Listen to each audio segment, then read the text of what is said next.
ആരാ എന്നെ പുറത്തിറക്കിയത്? ആരാ എനിക്ക് ജാമ്യം എടുത്തത്? ഞാൻ 3 നേരം ഉണ്ട് സുഖമായിട്ട് അകത്ത് കിടക്കുന്നത്. ആർക്കാരാ സഹിക്കാത്തത്? എനിക്കാണ് സഹിക്കാത്തത്. സാർ, എന്തിനാണ് സാർ എന്നെ പുറത്തിറക്കിയത്? നിന്നെ ഒന്ന് കല്യാണം കഴിപ്പിക്കാൻ. അയ്യോ, അതിന് 1 മാസത്തെ പരോളല്ലേ ഉള്ളൂ. മറ്റേ കാര്യങ്ങളൊക്കെ കഴിഞ്ഞ് ശരിക്കൊന്നും ഉണ്ണാനുള്ള സമയം പോലും ഇല്ലല്ലോ. അത് മതി. എന്തായാലും നീ നാളെ നിന്റെ അച്ഛനെയും കൂട്ടി ഒന്ന് ഒറ്റപ്പാലത്ത് വരണം, ഒരു പെണ്ണ് കാണാൻ. അയ്യോ സാർ, എനിക്ക് അച്ഛനില്ല. അച്ഛനില്ലേ?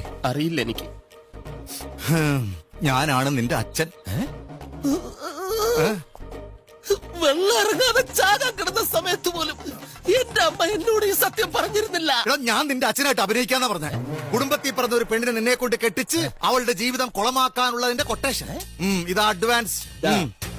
ഒരുപാട് തെറ്റിദ്ധരിച്ചു. പിന്നെ വേറൊരു കാര്യം, ഇന്ന് മുതൽ എന്റെ ഭാര്യ നിന്റെ അമ്മ, എന്റെ പെങ്ങൾ നിന്റെ പെങ്ങൾ. അപ്പോൾ ഞാൻ അച്ഛൻ.